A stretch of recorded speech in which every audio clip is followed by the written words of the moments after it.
অন্তত 10 দিন আগে কুমিল্লার সাবেক সংসদ সদস্য আকম বাহাউদ্দিন বাহার ভারতের কলকাতায় আত্মগোপনে গেলেও আজ শনিবার বিকালে কলকাতায় গেছেন কুমিল্লা সিটি কর্পোরেশনের অপসারিত মেয়র তাহসিন বারসুচি। এই চ্যানেলে আপনি নতুন হয়ে থাকলে আমাদের সংবাদটি দেখতে দেখতে চ্যানেলটি সাবস্ক্রাইব করে রাখুন, যাতে করে বন্ধুরা আমাদের পরবর্তী লেটেস্ট আপডেট সংবাদগুলো সবার আগে আপনার কাছে পৌঁছে যায়। বৃহস্পতিবার রাতে কুমিল্লার বুড়িচং চরানল সীমান্ত দিয়ে সীমান্ত পার হন তিনি।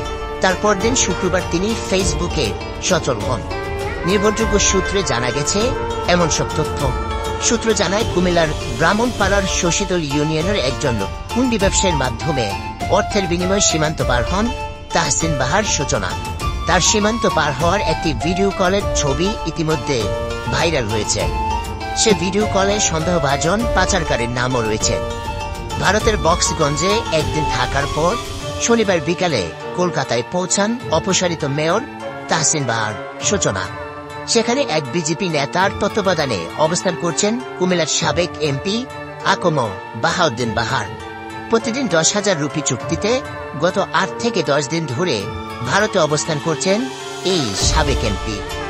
নির্ভরযোগ্য সূত্র এমনটাই জানিয়েছে।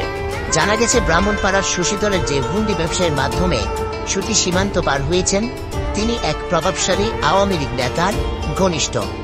সীমান্ত পার হওয়ার দিন সুচি কুমিল্লা শহরের একটি বাড়িতে অবস্থান করেছেন বলে গুঞ্জন রয়েছে। সূত্র জানায়, বৃহস্পতিবার রাত 11টার দিকে সুচি সীমান্ত পার হয়ে বক্সনগরের একটি বাড়িতে ওঠেন। সেখান থেকে তার একটি ছবি ইতিমধ্যে ভাইরাল হয়েছে। ছবি কেন প্রচার হলো এ নিয়ে সাবেক এমপি বাহার কলকাতাকে ধমকিও দেন। সাবেক এমপি বাহারেরও একটি ছবি সোশ্যাল মিডিয়ায় ভাইরাল হয়েছে। এতে দেখা যায় তার মাথায় চুল নেই এবং সোনালী রঙের দাড়িও নেই। তার মুখে ছোট সাদা রঙের দাড়ি রয়েছে। এমপি বাহার ও তার মেয়ে সুচির গন্তব্য এখন কোথায় হবে তা নিয়ে রয়েছে নানান গুঞ্জন। তবে সূত্র জানায়, তারা লন্ডনে যাওয়ার চেষ্টা করছেন, কেননা তাদের লক্ষ্য সেটি।